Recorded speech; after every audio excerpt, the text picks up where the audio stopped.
How's it going, Star Seekers? My name's Cake, and in this review we're going to be taking a look at Hotshot Racing, an arcade style racing game where you face off against 8 other racers and have to drive, boost and drift your way to victory to become the #1 hotshot racer.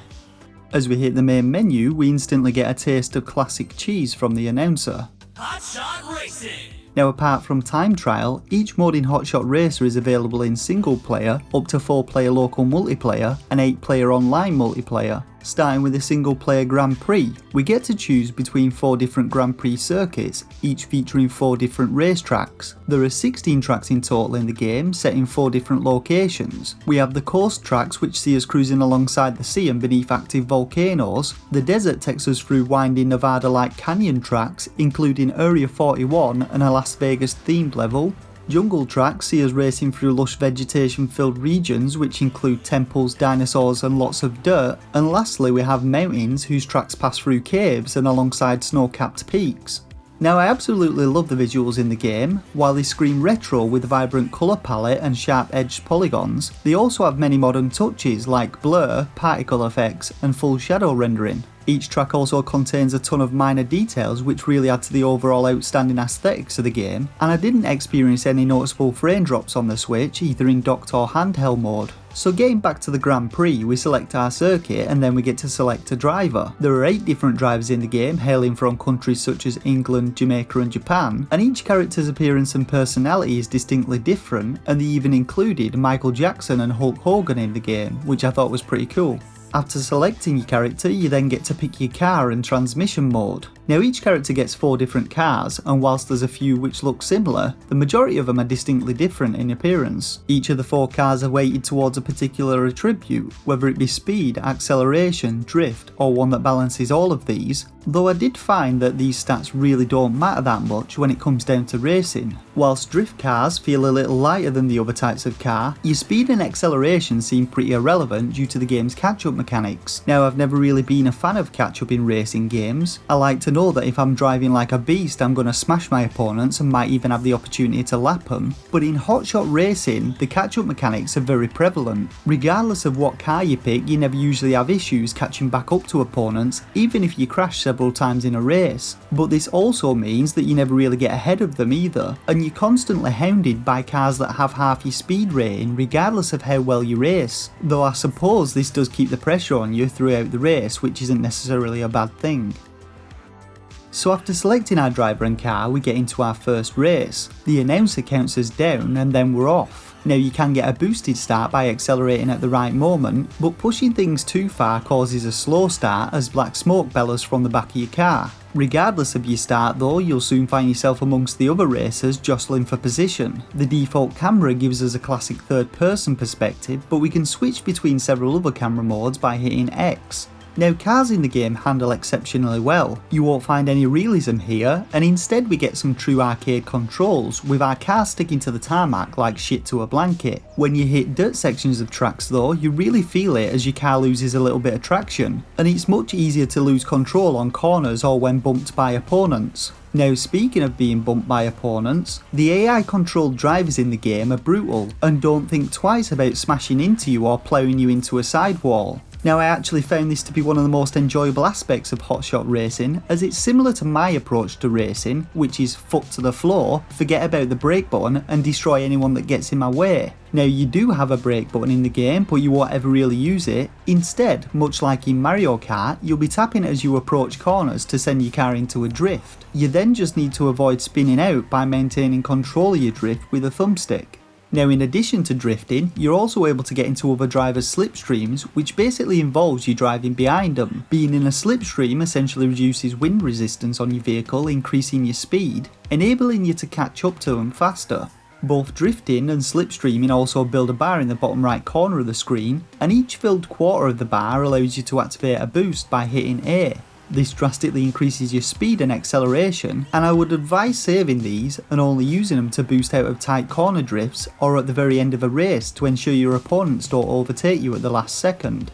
So each of the 4 races in Grand Prix mode award you with a specific amount of points and money depending on what place you come in. Whilst racing, you have to ensure you hit the checkpoints before the time runs out, or you'll automatically come last place and be marked with DNF or did not finish. There are a total of 12 points up for grabs for coming in first place in a race, and these points are added up over 4 races, with your final total number of points determining what place you finish in the Grand Prix. Now, I played through each of the Grand Prix circuits on normal difficulty, and despite me being terrible at racing games, I was still able to obtain a gold trophy in every Grand Prix on my first try. One more point to note is that hard and expert difficulties not only increase the AI's skill level, but also the max speed of all cars, which isn't very clear unless you play those difficulties. Following your win, you then get a short ending cutscene for each character, which I thought was a nice little touch.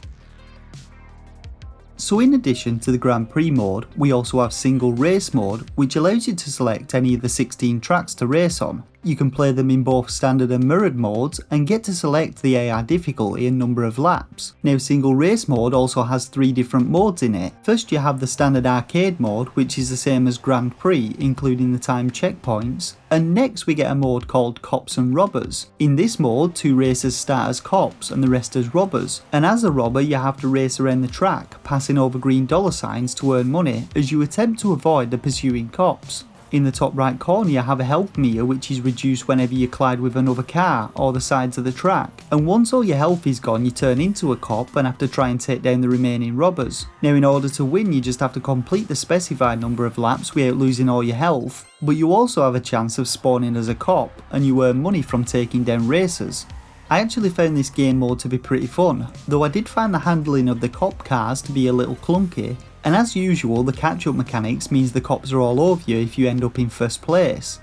The final single player mode is called Drive or Explode. Now, this mode challenges you to keep above a certain speed, indicated by the meter in the top right corner, and each time you hit a checkpoint, the minimum speed requirement increases, as does the tempo of the game's music.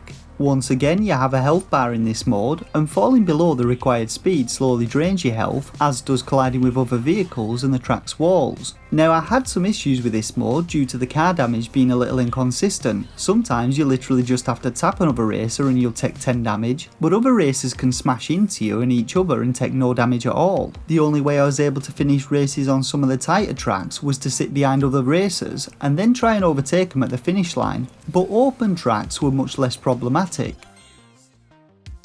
So our final single player game mode is Time Trial. In this mode you have to race to complete a single lap of a track in the fastest time possible, and doing this will create a ghost version of your fastest lap, but you can also challenge ghosts of other players. Now, unfortunately I wasn't able to find other players' ghosts due to the game's servers not yet being online, but I did race against the staff ghost on several tracks, and I'll tell you now, these are ridiculously hard to beat, though I did manage to beat it on one track after about 20 attempts. One issue that I did encounter in Time Trial mode occurred on every lap, whereby the game would freeze up for a couple of seconds when the AI ghost player spawned back in, but hopefully this can be patched when the game releases in full. So the final 2 game modes are both multiplayer. I didn't have another Switch and copy of the game to test local wireless mode, but I did manage to connect to a game with my main man over at Switch Corner, and we had some great fun testing out each game mode with 6 AI bots. We didn't experience any frame rate issues, and every game had a stable connection bar a few hiccups, probably due to him being in the US and me in the UK. Now, the game does support up to 8 players online, and hopefully the latency will hold up with a full house. The last thing we can check out is the race shop. Now, we earn money by doing races, and this can be spent on customising each racer and the cars. We can buy an additional costume for each racer, though there are limited opportunities to show off your costume in game, and you first have to win a Grand Prix with a racer to unlock it. We can also swap out different visual aspects of each car, including the bonnet, bumpers, wheels and side skirts, though many of these need to be unlocked by completing drift challenges in different vehicles. We can also unlock several additional colour palettes for vehicles by completing challenges and winning in the single race game modes. So in all, I had a great time playing Hotshot Racing, and it felt like a fantastic tribute to classic arcade racers such as Ridge Racer and Daytona. Gameplay is spot on, the visuals are great, and the game's soundtrack features an excellent blend of retro wave and chiptune. So now we come to rating the game. Now, I rate games between 1 and 5 stars, with a shovelware stamp of approval reserved for the worst games on the eShop. This rating is based on my own personal opinion of what's on offer in terms of gameplay and value for money to potential buyers. And for a rating, I'd give Hotshot Racing 4 out of 5 stars. The game manages to capture the magic of classic arcade racer gameplay whilst bringing the visuals and audio into the modern era, and I highly recommend giving it a go. Hotshot Racing releases on the 10th of September, and you can currently grab it with 20% pre-order discount from the UK Switch eShop for £12.79, or from the US eShop for $15.99. Alternatively, the game's also releasing on Xbox One, PlayStation 4 and Steam. How's it going, Star Seekers? I hope you enjoyed this review of Hotshot Racing, and if you did, hit that like button and let me know your thoughts and opinions in the comments section below. As always, hit that subscribe button for more Nintendo Switch related content and reviews, and jump onto the Star Seekers Discord to say hello. For now though, I just want to thank you all once again for watching, and until next time, game on.